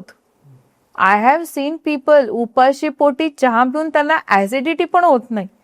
ऍक्च्युली चहा वाईट नाहीये, त्याच्यातलं साखरेचं प्रमाण वाईट आहे. अति साखर नको ना. हा, पण तुम्ही जर वर्कआउट वगैरेला जाणार असाल आणि तुमचं वेट लॉस हा गोल असेल तर एक तर अगदी कमी साखर टाका किंवा टाळली तर जास्त चांगलं. मग इथे लोक काय म्हणतात, मग आम्ही गुळ घालतो. ते सेम आहे ना, पोटात जाऊन त्याची शुगरच होणार आहे. ओके, मग तुम्ही साखर घाला, हनी घाला, गुळ घाला, ते सगळं सेम आहे का? सगळं सेम आहे. It's a myth. ते असं वाटतं की अरे मी गुळ घातला म्हणजे ऑर्गॅनिक काहीतरी करतोय. छे, असं काही नसतं, ती साखरच आहे. मग हे झालं, समजा चहा घ्या, ते नसेल, बऱ्याच जणांना चहाची सवय नसते, मला त्यांचं खूप कौतुक आहे. एखादं ड्रायफ्रूट खा किंवा एखादं फळ खा, अर्ध केळं खा, हाफ ऍपल खा and go for workout. Workout नसेल तर थोड्या वेळ मग घरच्या घरी थोडं मेडिटेशन वगैरे करा. Do your house hold chores and everything and do your breakfast. Breakfast should be protein first rule. Breakfast, lunch, dinner protein first आणि मग कार्ब्स. ओके, पण ब्रेकफास्ट बरोबर चहा घेऊ नये, कारण चहा तुम्ही कुठल्या पण खाण्याबरोबर घेतला तर त्याचं न्यूट्रिशन मग गेलं. त्या अन्नाचं जे आपण खातोय, प्रोटीन जरी खात असलं तरी गेलं ते. पण आपल्याकडे कसं आहे, चहा पोहे, चहा आणि चपाती, मग ते आपल्याकडे म्हणतातच ना मॅम की त्याच्या घरी गेलो चहा पण नाही पाजला. हा, चहा इज इमोशन इन इंडिया. चहा is not just a food, it's emotion in all Indians. म्हणजे कंटाळा आला, मी चहा घेतो. मित्र भेटले, चहा घेऊया का. पाहुणे आले, चहा घ्यायचाय. पाऊस पडतोय, चहा घ्यायचाय. भजी खातोय, मग चहा घ्यायचाय. मग सर्दी झाली, मग चहा घ्यायचाय. म्हणजे चहाला कारण नाहीच आहे आपल्याकडे. ब्रेकफास्ट झाल्यानंतर शक्यतो ब्रेकफास्टमध्ये प्रोटीन जास्त घ्यावेत, कार्ब्स मॉडरेट घ्यावेत. म्हणजे पोहे, उपमा, कोणी चपाती खातं, गुजराती लोक खाकरा वगैरे खातात, ते मॉडरेट ठेवायचं. आणि मिक्स व्हेजिटेबल्सचा ज्यूस. ओके, कुठल्या पण 2 भाज्या एकत्र करा. म्हणजे पालक आणि पुदिना असेल किंवा मग नुसता दुधीचा ज्यूस घ्या. ऍपल, बीटरूट, कॅरेट त्याचा ज्यूस घ्या तुम्ही. हिवाळ्यामध्ये तुम्ही आवळा आणि त्याच्याबरोबर कुठल्या 2 अशा पालेभाज्या टाकून त्याचा ज्यूस घेऊ शकता. हा एक मिक्स व्हेजिटेबलचा ज्यूस घ्या for that nutrition for the whole day. Okay, हा झाला तुमचा ब्रेकफास्ट. न उकळता वगैरे, छे कच्चा. हा, स्मूदी किंवा ज्यूस. मग फ्रूट टाकू नका, because already eating carbohydrates in your breakfast. Juice झाल्यानंतर मग हे ब्रेकफास्ट झाला.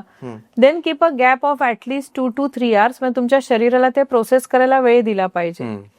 लंच मध्ये आपलं नेहमीचं चपाती किंवा भाकरी किंवा भात, यातलं एक, भाजी एक, सलाड, डाळ खात असाल तर डाळ, आणि त्याच्याबरोबर मग प्रोटीन मध्ये मग तुम्ही ताक घ्या, सोयाबीन घेऊ शकता, स्प्राउट्स घेऊ शकता. तुम्ही नॉनव्हेज खात असाल तर, पण शक्यतो दुपारी मी नॉनव्हेज कुणाला प्रिफर नाही करत. का मॅम असं? ते हेवीनेस येतो एक बॉडीमध्ये, कारण तुमचा अजून हाफ डे बाकी आहे. एनर्जी नाही, म्हणजे एनर्जी येते बट ती अति एनर्जी अति होते, मग स्लिपी होऊन जातं. मग लंच ते डिनर त्याच्यात मोठी गॅप असते. मग त्याला मध्ये आपण ब्रेक देतो with evening snack, may be 4 o'clock 5 o'clock. मग त्यावेळेला असं काहीतरी खा की ज्याच्याने तुमची ती छोटीशी भूक मिटली पाहिजे, पण तुमचं डिनर खराब होईल इतकं पण अति नाही खाल्लं पाहिजे. मग त्यावेळेला तुम्ही एक फ्रूट बाउल घेऊ शकता, मखाने खाऊ शकता, घरी केलेला चिवडा खाऊ शकता. डायबेटिक नसाल आणि थोडंसंच वेट लॉस गोल असेल किंवा मग तुम्ही सूट होत असेल तुमच्या बॉडीला, तर मिक्स सीड्स आणि ड्रायफ्रुटचा लाडू किंवा घरी केलेला बार चिक्की असं काहीतरी खाऊ शकता दुपारी 4-5. But it should be little bit. म्हणजे ती तेवढ्या पुरते भुकेचं समाधान झालं पाहिजे. म्हणजे खूप त्यावेळेला खाल्लं की डिनर बिघडणार, राईट. डिनर बिघडलं की रात्रीची झोप बिघडणार, मग रात्री उशिरा भूक लागणार. बरोबर. म्हणून ते छोटीशी भूक आपण ज्याला म्हणतो ते घ्यावं, किंवा मग कोकोनट वॉटर वगैरे असं तुम्ही काहीतरी घेऊ शकता. Okay. And then comes dinner. डिनरमध्ये जसं मी नेहमी सांगते, वरण भात, खिचडी, मुगाच्या डाळीपासून बनवलेला ढोकळा, डोसा, चिला असं काहीतरी, आणि त्याच्याबरोबर भरपूर प्रोटीन. शक्यतो रॉ व्हेजिटेबल्स डिनर मध्ये टाळायचे, म्हणजे मग गॅसेस वगैरे होत नाही. मग ते तुम्ही चिलामध्ये टाका, उकडून खा, किंवा भाताबरोबर भाजी म्हणून खा. आणि मग प्रोटीन मध्ये मग पनीर, सोयाबीन, चिकन, फिश असं काहीतरी खाऊ शकता. किती सिम्पल आहे. असं एवढं केलं, एक्सरसाइज केली, स्टेप्स चाला, भरपूर पाणी प्या आणि झोपा, एवढं केलं तरी महिन्यातून 4 किलो तर आरामात कमी होईल. अरे बापरे. हो, करून बघावं ऑडियन्सनी. चॅलेंज. परफेक्ट. फक्त चीट न करता करायचं की 2 दिवस केलं चीट करायचं ना. कधी एकदा. आठवड्यातून एकदा. पण तो चीट मील असावं, चीट डे नाही. म्हणजे तुम्ही चीट डे म्हटल्या तुम्ही सकाळपासून सुरू करणार. मग मी सकाळी मिसळ खाणार, सकाळी मिसळ, दुपारी काहीतरी असं एकदम तर्रीदार काहीतरी खाणार, मग संध्याकाळी अल्कोहोल पार्टी झालं, मग केलं संपलं, मग गेलं, बस मग काही होणार नाही. मग काय करायचं, चीट मील घ्या. Then your meal should be either breakfast or lunch. Okay. तुम्हाला जे आवडतंय ते. आपल्याकडे महाराष्ट्रात किंवा पुण्यात आवडीचं काय ब्रेकफास्टला? मिसळ पाव. मग खाण्याचं म्हणजे तुम्ही अगदीच काही खायचं नाही किंवा कधीच आयुष्यात साखरेचा चहा घ्यायचा नाही, या मताची मी सुद्धा नाहीये. पण मग ते कधी कधी ठीक आहे, कधी कधी ठीक आहे ना. पण त्या चीट मीलला पण प्रमाण असलं पाहिजे. मग तुम्ही पावभाजी पण खाणार, पिझ्झा पण खाणार, आईस्क्रीम पण खाणार, मिल्कशेक पण घेणार, आणि मग म्हणणार माझं वजन कमी होत नाही. So in a day you are increasing 1500 to 2000 calories straight. बरोबर आहे. मग तुम्ही जे 8 दिवसांचे एफर्ट्स केलेले आहेत ना, ते गेले वाया. मग परत सोमवारी वजन काट्यावर उभं राहिल्यावर you are back to square one. Same होऊन जातं. बरोबर आहे. म्हणजे मी खूप प्रयत्न करतो, पण सोमवारी बघितलं की वजन कमी होत नाही, बिकॉज बरबादी सगळी त्या वीकेंडला झालेली असते ना. So choose your cheat meal smartly.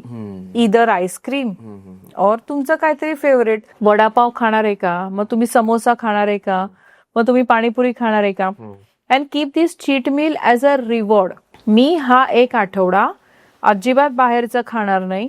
Me rose 10,000 steps चालेन किंवा 45 मिनिट वर्कआउट करेन. मी वेळेवर झोपेन, मी 3 लिटर पाणी पिन, मी हेल्दी इटिंग करेन आणि मी प्रमाणात खाईन. जर मी हे 8 दिवस केलं तर मी रविवारी जाऊन पावभाजी किंवा पाणीपुरी स्वतःला बक्षीस म्हणून खाणार. हे चॅलेंज घेतलं ना तर तुम्ही चीट मील खाताना पण अवेअर होता. तो अवेअरनेस कधी येतो, कारण तुम्हाला मग ते आठवतं, यार माझा आठवड्यात मी किती चांगलं केलं. Then you will automatically stop on 1 पाव और 1 वडापाव. कोलेस्ट्रॉल आहे ना, खूप लोकांचं वाढतं आणि असं म्हणतात की लोकांना अटॅक जे येतात, हार्ट अटॅक वगैरे, ते कोलेस्ट्रॉलमुळे येतात. मी असं पाहिलंय की माझे काही रिलेटिव्ह आहे जे अल्कोहोल कन्झ्युम करत नाही किंवा जे नॉनव्हेज पण नाही खात किंवा अशा काही गोष्टी नाही खात, तर्रीदारच असतं, त्यांचंही कोलेस्ट्रॉल वाढलेलं आहे. मग कोलेस्ट्रॉल कशामुळे वाढतं? ऍज अ न्यूट्रिशन मी तुम्हाला विचारतोय की कोलेस्ट्रॉल का वाढतं आणि ते कंट्रोल करण्यासाठी तुम्ही सगळ्यात चांगलं सोल्युशन काय द्याल in case of health? Cholesterol वाढण्याची कारणं खूप आहेत. ओके, म्हणजे प्रत्येक जाड माणसाला कोलेस्टेरॉल असेलच असं नाही, आणि प्रत्येक बारीक माणसाला कोलेस्टेरॉल नसेलच असंही नाही. Food is a biggest part of it. पण कोलेस्टेरॉल झालं म्हणून तुम्ही फॅट्सच खायचं बंद करा असं नाहीये. फॅट्सचे 2 प्रकार आहेत, अनहेल्दी फॅट्स आणि हेल्दी फॅट्स. आता अनहेल्दी फॅट्स मध्ये काय येतं, तुमचं सगळं ते तळलेलं की अशा वस्तू ज्याच्यात पाम ऑइल आहे, ज्यांच्या घरात मैदा बिस्किटांचं प्रमाण खूप आहे, बेकरी प्रोडक्ट्स जास्त खातात, this all comes under unhealthy fats. Healthy fats मध्ये काय असतं, वरण भातावर तूप घालून खाणं is healthy. Okay. Flax seeds, सगळ्या प्रकारचे सीड्स, नट्स, अवकाडोज आणि तुमचं हे सगळं तुमचं हेल्दी फॅट्स मध्ये आलं. तुम्ही तळून तळून तळून खात राहिलात तर ते अनहेल्दी फॅट्स मध्ये जाणार. कोलेस्टेरॉलचा तुमच्या स्ट्रेसशी पण खूप मोठा संबंध आहे. सततचा स्ट्रेस, तो कुठेही बोलून न दाखवणे, तो एक्सेप्ट न करणे, गोष्टी खूप मनात साठवून ठेवणे, ह्याचा कोलेस्टेरॉलशी डीप कनेक्शन आहे. तुमच्या माहितीतल्या लोकांमध्ये कुणाला जर कोलेस्टेरॉल असेल तर त्यांच्याशी जाऊन बोला. तुम्हाला त्यांच्या स्वभावामध्ये हे 3-4 गोष्टी दिसतील. सगळं साठवून ठेवणे, होल्ड करणे. फूड हा एक इश्यू आहे. फूड, एक्सरसाइज, स्लीप, ह्या 3 गोष्टी आहेतच. बरोबर. पण स्ट्रेस, मग प्रत्येक कार्डिओलॉजिस्ट काय सांगतो? स्ट्रेस घेऊ नका, आनंदी राहा, किंवा काहीतरी फिरायला जात जा, वेकेशनला जा. बायपास झालेला, सर्जरी झालेल्या लोकांना ज्यांना शक्य आहे त्यांना कार्डिओलॉजिस्ट सांगतात ना, रिसॉर्टवर जाऊन राहा थोडे दिवस, तुम्हाला बरं वाटेल. मग ते हे का म्हणतात? Because they also know stress is directly connected to your heart health. आणि मग ते कोलेस्टेरॉलमुळे आर्टरीमध्ये ब्लॉकेजेस होणं. Blockages is what? काहीतरी होल्ड करणं, ते थांबवणं. तुम्ही तुमच्या फिलिंग्स पण होल्ड करता, त्या थांबवता. एक्सेप्टन्स नाहीये की मला हे होतंय आणि मला इथून बाहेर पडायचंय. That is that mental emotion is connected deeply to your physical health, and this is well proven. हे मी सांगत नाही, हे रिसर्चनी पण प्रूव्ह केलेलं आहे. स्ट्रेस, डॉक्टर लोक बोलतात ना की स्ट्रेस सगळे म्हणतात. प्रत्येक कार्डिओलॉजिस्ट सांगतो, प्रत्येक जण सांगतो. स्ट्रेस ब्लड प्रेशर वाढला, स्ट्रेस घेता का? डायबिटीस आहे, स्ट्रेस आहे का? अरे अँजिओप्लास्टी करायला लागेल, स्ट्रेस आहे का जास्त? बायपास वाले पण म्हणतात स्ट्रेस आहे का जास्त? हे का म्हणतायत? त्याला काहीतरी महत्व आहे ना. पण मला दुःख या गोष्टीचं होतं, शिकले सवरलेले लोक आज एक्सेप्टच करत नाहीयेत की मला हे इमोशनल प्रॉब्लेम्स आहेत and I would like to solve it. Especially मेल्समध्ये तो एक्सेप्टन्सच नाहीये. त्यांना हे स्वीकारच करत नाहीत की मला हा काहीतरी इमोशनल प्रॉब्लेम आहे. गिल्ट आहे, स्ट्रेस आहे, सप्रेस्ड इमोशन्स आहेत, एन्झायटी आहे, डिप्रेशन आहे. पण सगळं मनात साठवून ठेवणे, बिकॉज आपल्या इंडियन कल्चरचं ते upbringing is one of the part की you are backbone of the family. तू कर्ता पुरुष आहेस, तू सगळ्यांना सांभाळलं पाहिजे, किंवा पुरुषांनी रडायचं नाही. हे इतकं फालतू आहे ना. का रडायचं नाही पुरुषांनी? त्यांना इमोशन्स नाही आहेत का? They are also as sensitive as female. फक्त फिमेलचं लवकर दिसून येतो बिंग अ सेन्सिटिव्ह, पुरुषांचं नाही कळून येत. त्यांना त्यांच्या आई वडील, आता लहान एखादा मुलगा पडला आणि तो रडत असला तरी त्याला बोलतात ना, अरे काय मुलासारखा मुलगा असून रडतो, का बोलता तुम्ही हे असं? तो माणूस आहे ना. पण मेल असो किंवा फिमेल असो, घरचा कर्ता पुरुष जरी असला, तो थकतो ना सगळ्यांच्या रिस्पॉन्सिबिलिटीज घेऊन. त्याला आई वडिलांचा विचार करायचा असतो, मुलांचा करायचा असतो, बायकोचा असतो, स्वतःचे फायनान्शियल टार्गेट्स अचीव्ह करायचे असतात, त्याचं करिअर आहे, त्याचं काम आहे. तो थकतो ना. मग काय झालं, कधीतरी तो एखाद्या वेळेला इमोशनल ब्रेकडाऊन झाला तर सपोर्ट हिम. तू पुरुषासारखा पुरुष असून कसा रडतो? हे फालतू तर कोणी बोलू पण नाही. अतिशय फालतू आहे हे. त्याला पण इमोशन्स आहेत अँड बी एम्पॅथेटिक टू हिम. आणि त्या प्रत्येक पुरुषांनी पण हे एक्सेप्ट केलं पाहिजे की yes, I am a human being and I also or I might have some emotional problems and I would like to solve it. नका बोलू, बायकोशी बोलावं असं वाटत नसेल किंवा तुम्हाला असं वाटत असेल की नको तिला सांगायला, नका बोलू. मित्र आहे का जवळचा, त्याच्याशी बोला. सीक अ थेरपिस्ट हेल्प, त्यांच्याशी बोला. लिहून काढा कागदावर. एखाद्या वेळेला शांतपणे बसा. जे मनात येते, जसं येते, विदाउट गिव्हिंग एनी थॉट. शिव्या येत असतील, काय जे मनात असेल ते सगळं दन दन लिहून काढा. तो कागद फाडा, जाळून टाका, फेकून द्या. त्याच्याने पण वेंटिंग आउट होतं. This is a proven exercise for those who have gone through heart attack. Stress इतका डेंजर आहे हा स्ट्रेस. म्हणजे कसं आहे तुम्हाला स्ट्रेस? म्हणजे हेच याच गोष्टी, विचार. आणि त्या विचारांचा गटर केलेला आहे आपण, तो झरा नाही करत आहे. आपल्याला आर्टरीमध्ये ब्लॉकेजेस होतात, म्हणजे काय होतं, तो वाहता झरा आपण ब्लॉक करतो ना कुठेतरी, आपल्या विचारांचा झरा आपण ब्लॉक करतो, मग त्याची गटर होते. बरोबर आहे. म्हणून निगेटिव्ह इमोशन्स, निगेटिव्ह विचार प्रत्येकाला डेली बेसिसवर येतात आणि ते येणार. पण त्याचा निचरा जर रोजच्या रोज केला, तुम्ही मेडिटेशनच्या थ्रू करू शकता, रायटिंग द जर्नल्सच्या थ्रू करू शकता, बोलू शकता. सेल्फ टॉक किंवा मिरर टॉक आता बरेच जण म्हणतात की इट रिअली हेल्प्स. आरशासमोर उभं राहून बोला, रूम बंद करा, त्या व्यक्तीला समोर आणा जिच्याबद्दल तुमच्या मनात राग आहे आणि बोला ना जे बोलायचंय ते. मन मोकळं होईल, निचरा होतो, तो ब्लॉक निघून जातो. So it is deeply connected. बरोबर आहे. स्ट्रेस सगळ्यांना असणार आहे, मग तो काढा ना.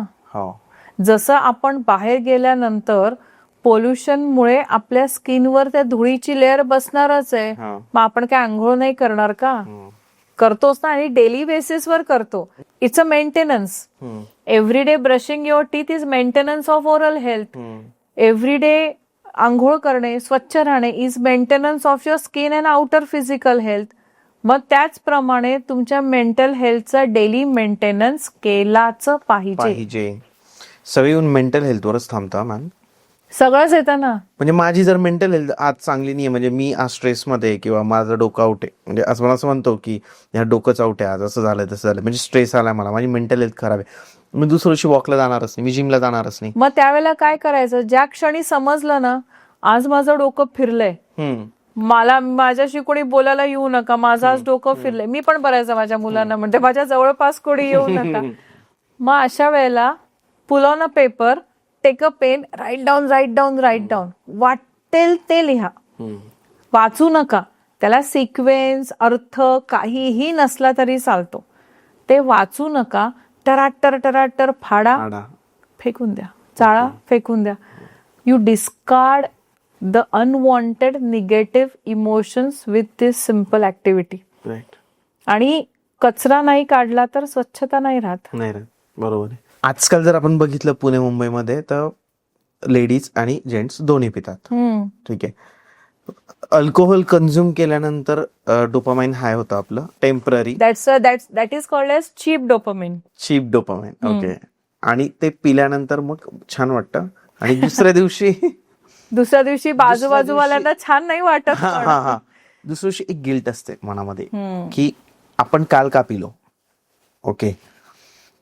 मग ते झाल्यानंतर काही लोक परत त्याच्या दुसऱ्या दिवशी बसतात आधीच मी का पिलं हे गिल्ट काढण्यासाठी. हो.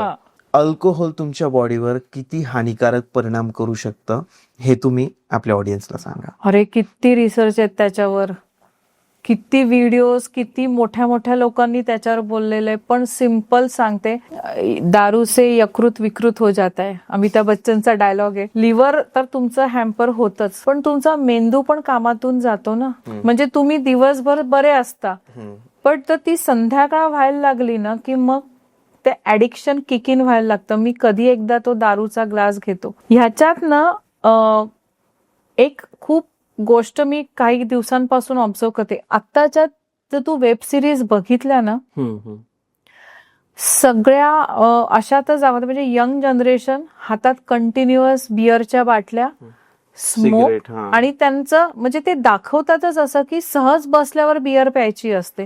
तुम्हाला शांत टीव्ही बघत बसायचं असेल, तुम्हाला पीसफुल दाखवायचं असेल तर तुम्ही बिअर पिताना दाखवता. हे बघून ही जनरेशन हे शिकते and they are thinking it's normal, we need it. म्हणजे अगेन आपण मेंटल हेल्थवरच येतोय. तुमचा स्ट्रेस किंवा तुमचे हे काही इमोशन्स जेव्हा सुरुवातीला गंमत म्हणून हातात घेतलेला तो ग्लास, ती सवय होऊन जाते.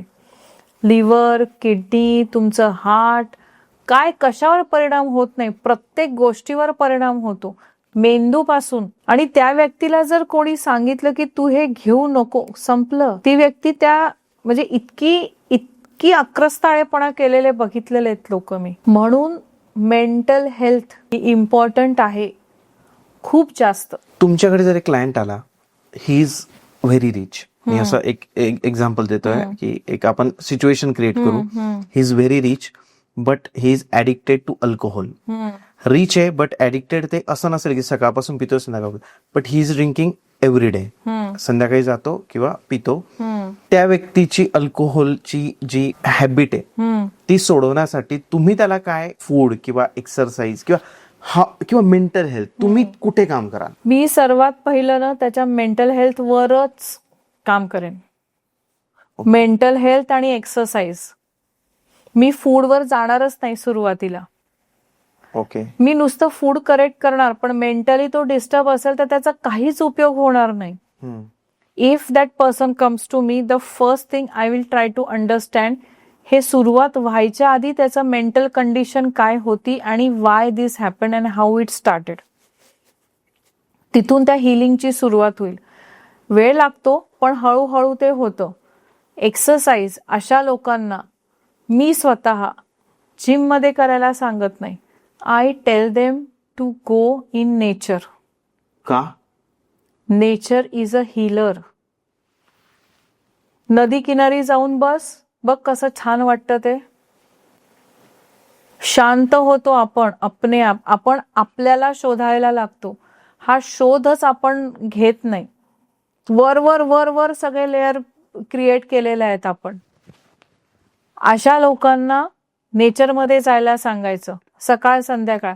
नका पळू तिकडे जाऊन, नका चालू, जस्ट गो अँड सिट. ती माणसं खूप अवेअर होतात स्वतःबद्दल.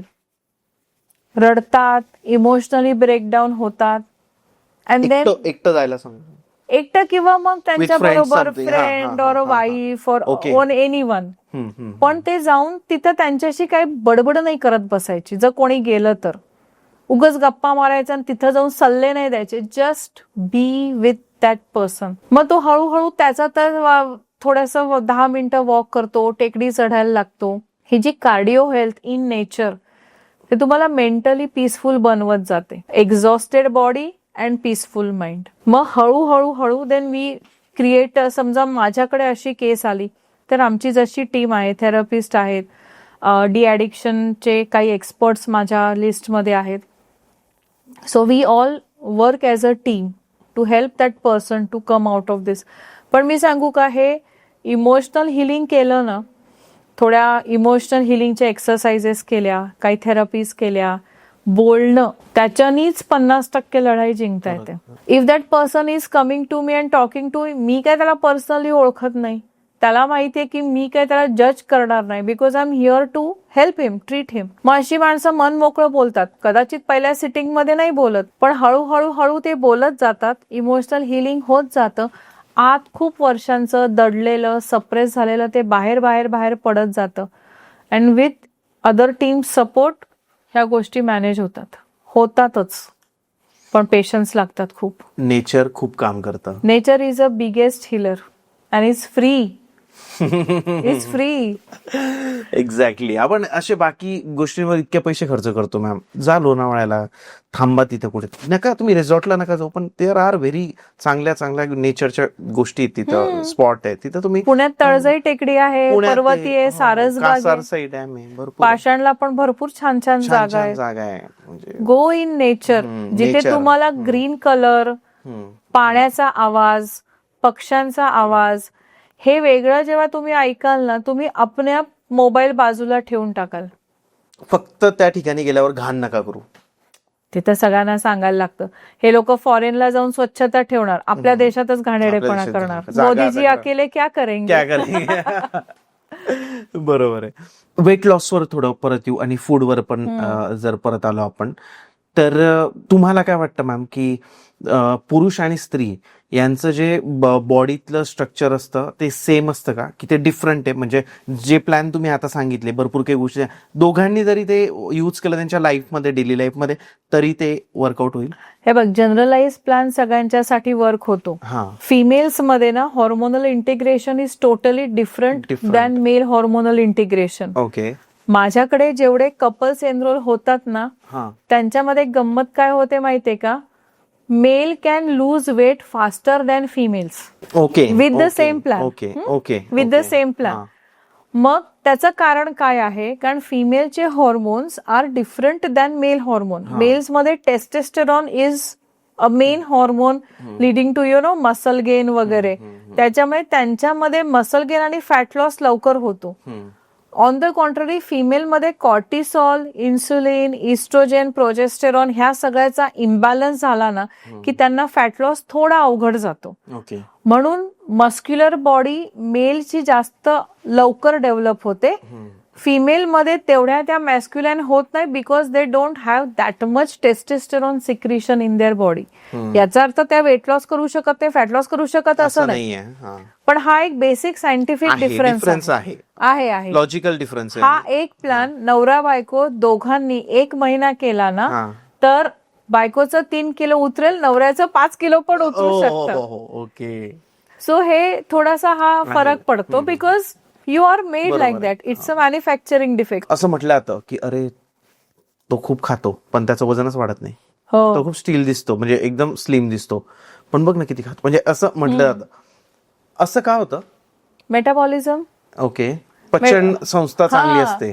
चयापचय क्रिया आणि डीएनए. म्हणजे मी असे बारीक लोक बघितलेत भाताचे डोंगर करून खातात, वाटेल तेव्हा दनादन खातात आणि अरे इतके काडीसारखे दिसतात ते.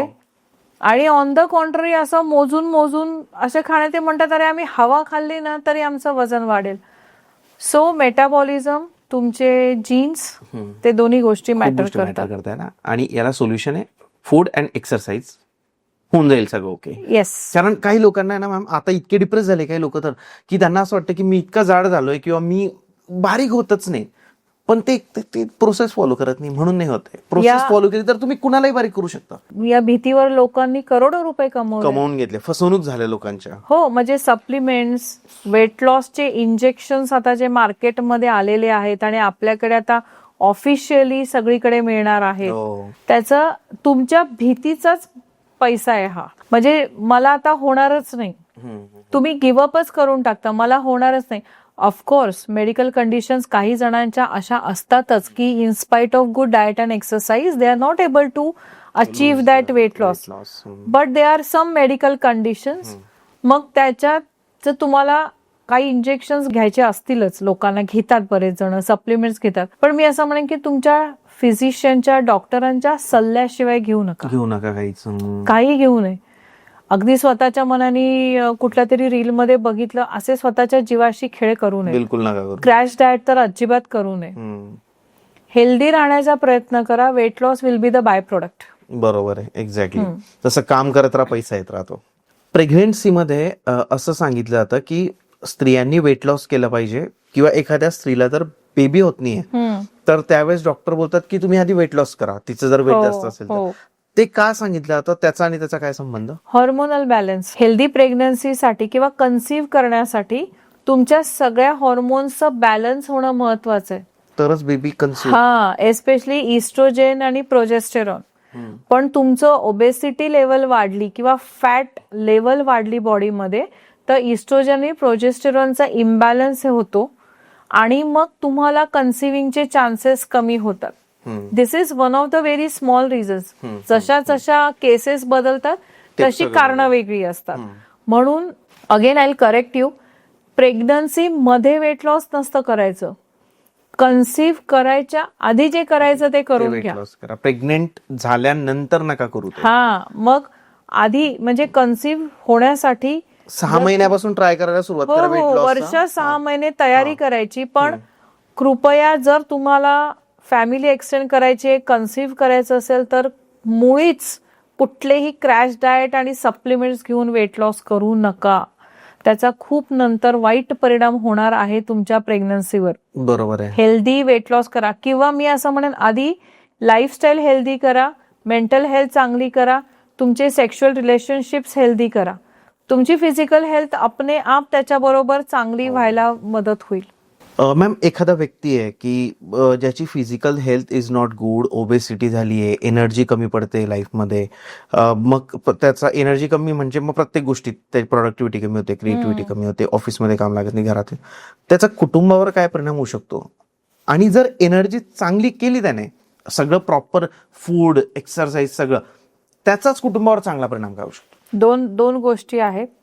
एखादी व्यक्ती थकून भागून घरी येते, मेंटली ड्रेन, फिजिकली ड्रेन, तर ती व्यक्ती स्वतःच इतकी थकलेली असल्यानंतर तुम्ही तुमच्या कुटुंबाला काय वेळ देणार आणि काय कम्युनिकेशन करणार? तुम्ही करूच शकत नाही, कारण तुमच्यातच ती ताकद नाहीये आणि ती शक्ती नाहीये. बिकॉज यू आर मेंटली और emotionally not healed. You don't know how you have to tackle your stress. You don't know how to keep your body healthy. Or I would say you know, पण तुम्हाला ते एक्झिक्यूटच करायचं नाहीये. Plan of ऍक्शनच नाही, तुम्हाला ऍक्शनच घ्यायचं नाहीये. आठवड्यातून एक दिवस तुम्ही हेल्दी खाणार, आठवड्यातून एक दिवस तुम्ही एक्सरसाइज करणार, त्याच्यानी काही नाही होणार. तुमची बॉडी, तुमचं मन हेल्दी असलं पाहिजे, तरच तुम्ही तुमच्या कुटुंबाबरोबर ते healthy dynamics, healthy relationship follow करू शकाल. ओके. म्हणजे मग नवरा बायकोचं नातं असो, किंवा आईचं आणि त्या मुलांचं नातं असो, किंवा वडिलांचं त्यांच्या मुलांशी नातं असो. हल्ली काय सिनारिओ बघायला मिळतो की वडील इतके थकून भागून घरी येतात. He is drain mentally, he is drain physically, with lot of stress. सगळ्यांचं ओझं तो माणूस खांद्यावर घेऊन जगत असतो. म्हातारे होणारे आई वडील, पुढे असणारे फायनान्शियल टार्गेट्स, रिटायरमेंट जवळ आलेली असते, मुलं, त्यांची शिक्षणं, त्यांचं लग्न, त्याच्यात तो इतका ड्रेन आउट होऊन जातो. He doesn't have energy to spend that good time with your family. मग तुम्ही कधी फॅमिली बरोबर टाइम स्पेंड करणार? मग त्याच्यासाठी त्या प्रत्येक मेल आणि फिमेल दोघांनीही स्वतःच्या शरीराची, स्वतःच्या हेल्थची काळजी घेतली पाहिजे.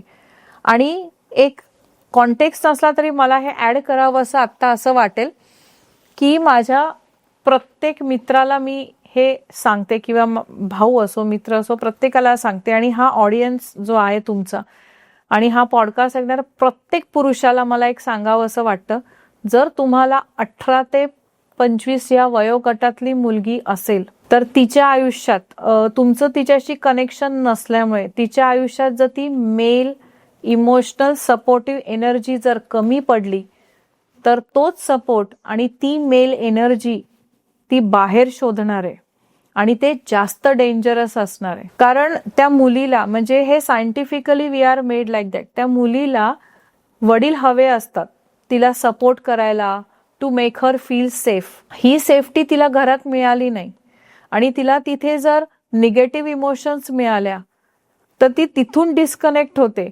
And she will find that connection outside.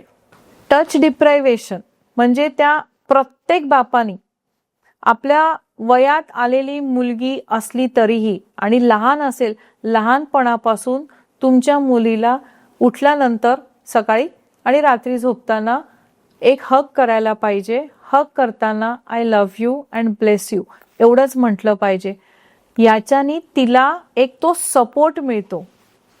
त्या स्पर्शासाठी आसुसलेली भावना ती बऱ्याच अंशी तिथे कमी व्हायला मदत होते. नाहीतर आजकाल आपण जे ऐकतो हे इतके वाईट प्रकार होत आहेत, खूप डेंजर चालू आहे. म्हणून या प्रत्येक बापानी ही काळजी घेतली पाहिजे.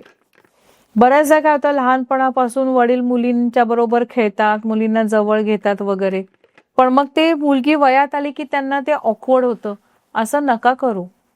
उलट हीच वेळ असते मुलींना जवळ घेण्याची, त्यांना त्या स्पर्श हा सुरक्षित आणि सेफ असू शकतो हे तिला शिकवण्याची.